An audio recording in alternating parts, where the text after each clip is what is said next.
అబ్బా! Just just ఇప్పుడే theatre బయటకొచ్చాను. నా మైండైతే ఇంకా అక్కడే, ఆ థియేటర్ సీట్లోనే ఆగిపోయింది. అసలు ఏంటి భయ్యా ఇది? ఫస్ట్ పార్ట్ చూసి మనమంతా షాకయ్యాం కదా, ఇది దానికి 10 రెట్లుంది. హలో గాయ్స్, మన వోకల్ ఫెడ్ ఫ్యామిలీ అందరికీ నమస్కారం. మీరు చూస్తున్నారుగా నా ఫేస్లో ఆ టెన్షన్. నిజం చెప్పాలి అంటే నాకింకా చేతులు వణుకుతున్నాయి. లోపల థియేటర్లో జనం ఇంకా గుసగుసలాడుకుంటూనే ఉన్నారు. సినిమా అయిపోయి ఎండ్ కార్డు పడ్డాక కూడా ఎవ్వరూ సీట్లలోంచి లేవలేదు. ఆ థియేటర్లో ఆ స్మెల్, ఆ ఏడుపుల సౌండ్స్, ఆ సైలెన్స్. నా పక్కన కూర్చున్న ఒక ఆవిడైతే కంటిన్యూస్గా ఏడుస్తూనే ఉంది. అసలు మాటలు రావట్లేదు నాకు. ఒక 10 నిమిషాలాగి ప్రశాంతంగా వీడియో రికార్డ్ చేద్దామనుకున్నా. కానీ ఈ ఫీలింగ్ అప్పుడే మీతో షేర్ చేసుకోవాలి అనిపించింది. నేను కెమెరా ఆన్ చేసి మాట్లాడేస్తున్నా. ఏమైనా తప్పులుంటే క్షమించేయండి. అంత బ్లాంక్గా ఉంది నా మైండ్. అసలు కథేంటంటే, భయపడకండి, నేను స్పాయిలర్స్ అస్సలివ్వను. సినిమా చూసే ఎక్స్పీరియన్స్ నేను చెడగొట్టను. ఫస్ట్ పార్ట్లో మనం కేవలం బ్రెయిన్ వాష్ ఎలా చేస్తారు, అమాయకమైన అమ్మాయిల్ని ఎలా ట్రాప్ చేస్తారు అనేది చూశాం. కానీ ఈ కేరళ స్టోరీ సీజన్ 2లో, అంటే ఈ సీక్వెల్లో, ఆ ట్రాప్ అయిన అమ్మాయిల్ని బార్డర్స్ దాటించాక అసలా మెయిన్ నెట్వర్క్ ఎలా పనిచేస్తుంది, అక్కడ వాళ్లు పడే నరకమేంటి, అక్కడ్నించి తప్పించుకోవడానికి ఆ అమ్మాయిలు పడిన సైకలాజికల్, ఫిజికల్ స్ట్రగులేంటి అనేది చూపించారు. చాలా అంటే చాలా రాగా తీశారు. అసలు చూస్తుంటే గుండె తరుక్కుపోతుంది. ఫస్ట్ హాఫ్ స్టార్ట్ అవ్వడమే ఒక మైండ్ బ్లోయింగ్ షాకింగ్ సీన్తో ఓపెన్ అవుతుంది. ఆ ఒక్క సీన్ చాలు డైరెక్టర్ మనల్ని ఎంత డార్క్ వరల్డ్లోకి తీసుకెళ్లబోతున్నాడు అని చెప్పడానికి. ఆ తర్వాత కొంచెంసేపు ఆ క్యారెక్టర్స్ యొక్క పెయిన్ని, వాళ్ల కండిషన్ని ఎస్టాబ్లిష్ చేయడానికి టైం తీసుకున్నారు. ఇక్కడ మీకు కొంచెం స్లో అనిపించొచ్చు, అంటే కొంచెం ల్యాగ్ అవుతుందేమో అనిపిస్తుంది. కానీ అది అవసరం. ఆ క్యారెక్టర్స్తో మనం ఎమోషనల్గా కనెక్ట్ అవ్వాలి కదా. మన కళ్ల ముందు వాళ్లంతా బాధపడుతుంటే మనకే చెయ్యలేని నిస్సహాయత వచ్చేస్తుంది. ఇక ఇంటర్వెల్ వస్తుంది చూడండి, బాబోయ్, నాకు అక్షరాల గూస్బంప్స్ వచ్చాయి. ఎందుకంటే ఆ ఇంటర్వెల్ బ్లాక్లో రివీల్ అయ్యే ఆ ట్విస్ట్ అసలు ఎవ్వరూ ఊహించలేరు. సెకండ్ హాఫ్ ఎప్పుడు స్టార్ట్ అవుతుందా, వీళ్ళక్కడ్నుండి బయట పడతారా లేదా అని ఒక రేంజ్లో వెయిట్ చేశా. ఇక సెకండ్ హాఫ్ అయితే అసలు సీట్లులో కూర్చోనివ్వలేదు. చాలా గ్రిప్పింగ్గా వెళ్ళింది. ప్రతి సీన్లోనూ ఒక టెన్షన్. ఆ అమ్మాయిలు దొరికిపోతారేమో, వాళ్లనేమైనా చేసేస్తారేమో అని మనకే చెమటలు పడతాయి. స్క్రీన్ మీద వాళ్లు ఏడుస్తుంటే థియేటర్లో జనం కళ్ళు తుడుచుకుంటున్నారు. ఎమోషనల్గా అంత స్ట్రాంగ్గా కనెక్ట్ అయిపోతాం. క్లైమాక్స్ అయితే నాన్ స్టాప్గా ఒక అరగంట పాటు మనం ఊపిరి బిగబట్టుకుని చూస్తాం.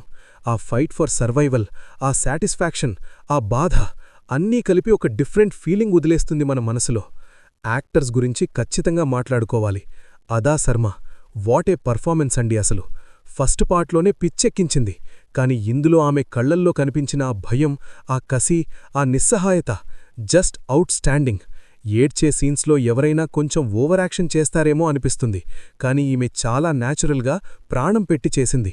ఇక ఆ నెట్వర్క్ రన్ చేసే విలన్స్గా చేసినవాళ్లు, వాళ్లని స్క్రీన్ మీద చూస్తుంటేనే మనకు పళ్ళు కొరకాలి అనిపిస్తుంది. అంత క్రూరంగా, చాలా కూల్గా వాళ్ల పనులు వాళ్లు చేసుకుపోతూ భయపెట్టారు. సపోర్టింగ్ కాస్ట్ కూడా చాలా రియలిస్టిక్గా నటించారు. ఎక్కడా సినిమా చూస్తున్నామనే ఫీలింగ్ రానివ్వలేదు. డైరెక్టర్ సుదీప్తో సేనికి నిజంగా ఒక దండం పెట్టొచ్చు. ఎక్కడా కన్ఫ్యూజన్ లేకుండా చాలా క్లియర్ విజన్తో తీశారు. అసలు ఈ టాపిక్ని డీల్ చేయడమే పెద్ద సాహసం. స్క్రీన్ ప్లే చాలా టైట్గా ఉంది. అనవసరమైన సీన్స్ కానీ, కమర్షియల్ ఎలిమెంట్స్ కానీ ఎక్కడా ఇరికించలేదు. సినిమా రన్ టైం కొంచెం ఎక్కువే అనిపించినా కథలో ఉన్న డెప్త్ వల్ల మనకి ఎక్కడా బోర్ కొట్టదు. ఎడిటింగ్ ఇంకాస్త షార్ప్గా ఉండొచ్చు ఫస్ట్ హాఫ్ స్టార్టింగ్లో, కానీ ఆ ఎమోషన్ ముందు అదొక పెద్ద మైనస్ లాగా అనిపించదు. విజువల్స్ విషయానికొస్తే చాలా డార్క్గా ఒక డాక్యుమెంటరీ స్టైల్లో తీశారు. మనం కూడా వాళ్లతో పాటే ఆ చీకటి గదుల్లో ఉన్నామా అన్నంత రియలిస్టిక్గా ఉంది కెమెరా వర్క్. విఎఫ్ఎక్స్ ఎక్కువ ఉండవు, కానీ ఉన్నంతలో ఆ లొకేషన్ సెటప్ చాలా న్యాచురల్గా బ్లెండ్ అయిపోయింది. ఇక ఈ సినిమాకి అసలైన హీరో ఎవరంటే background score and sound design. పాటలు స్పీడ్ బ్రేకర్స్ లాగా ఎక్కడా రాలేదు. ఉన్న 1-2 కూడా కథలో అలా అండర్ కరెంట్గా కలిసిపోయాయి. కాని బీజీఎం మాత్రం అబ్బా, సైలెన్స్ని ఎక్కడ వాడాలో కరెక్ట్గా అక్కడ వాడారు. ఎక్కడ భయపెట్టాలో అక్కడ భయపెట్టారు. కొన్ని సీన్స్లో అయితే స్క్రీన్ మీద ఏమీ జరక్కపోయినా ఆ మ్యూజిక్కే మన గుండె ఆగిపోతుంది అనిపిస్తుంది. ఓవర్గా డ్రమ్స్ వాయించకుండా ఎమోషన్కి తగ్గట్టు చాలా బ్యాలెన్స్డ్గా ఇచ్చారు. ఆ సైలెన్స్లోనే థియేటర్లో పక్కవాళ్ల శ్వాస తీసుకునే సౌండ్ కూడా మనకు వినిపించింది. ఓవరాల్గా పాజిటివ్స్ ఏంటి అంటే, ఆబ్వియస్గా స్ట్రాంగ్ బేస్ ఉన్న కథ, పీక్స్లో ఉన్న ఎమోషన్, అదా శర్మ యాక్టింగ్, ఆ టెన్షన్ బిల్డ్ చేసిన బ్యాక్గ్రౌండ్ మ్యూజిక్. నెగటివ్స్ అంటే ముందే చెప్పినట్టు ఫస్ట్ హాఫ్లో ఒక 10 నిమిషాలు చిన్న ల్యాగ్, అలాగే కొన్ని వైలెన్స్ అండ్ అబ్యూస్ సీన్స్ అందరూ తట్టుకోలేరు. చాలా హార్డ్ హీటింగ్గా ఉంటాయి. సెన్సిటివ్గా ఉండేవాళ్లకి కొంచెం ఇబ్బందిగా అనిపించొచ్చు. ఫైనల్గా నా వర్డిక్ట్ ఏంటంటే, ఇది కేవలం ఒక సినిమా కాదు, మన కళ్ళు తెరిపించే ఒక ఎక్స్పీరియన్స్. యూత్ అందరూ, ముఖ్యంగా అమ్మాయిలు, ఖచ్చితంగా చూడాల్సిన సినిమా. దయచేసి ఇది ఓటీటీలో వస్తుంది కదా అని వెయిట్ చేయకండి. ఖచ్చితంగా థియేటర్లోనే చూడండి. ఆ ఇంపాక్ట్ వేరుగా ఉంటుంది. ఆ క్రౌడ్తో పాటు మనం ఆ ఎమోషన్ని ఫీల్ అవ్వాలి. నా రేటింగ్ వచ్చేసి 5కి 4 ఇస్తున్నాను. ఎందుకంటే ఈ సినిమా ఇచ్చిన ఎమోషనల్ డ్యామేజ్ నాలో చాలా కాలం పాటు అలాగే ఉండిపోతుంది. ఇంక చెప్పడానికి మాటలు రావట్లేదు నాకు. నేను వెళ్ళి కొంచెం ఫేస్ వాష్ చేసుకొని రిలాక్స్ అవ్వాలి. మరి మీరు ఈ సినిమా చూశారా? చూస్తే మీకెలా అనిపించింది అనేది కింద కామెంట్స్లో నాతో షేర్ చేసుకోండి. మన వోకల్ ఫెడ్ ఫ్యామిలీలోకి ఇంకా ఎవరైనా కొత్తగా వస్తే సబ్స్క్రైబ్ చేసుకోవడం మర్చిపోకండి.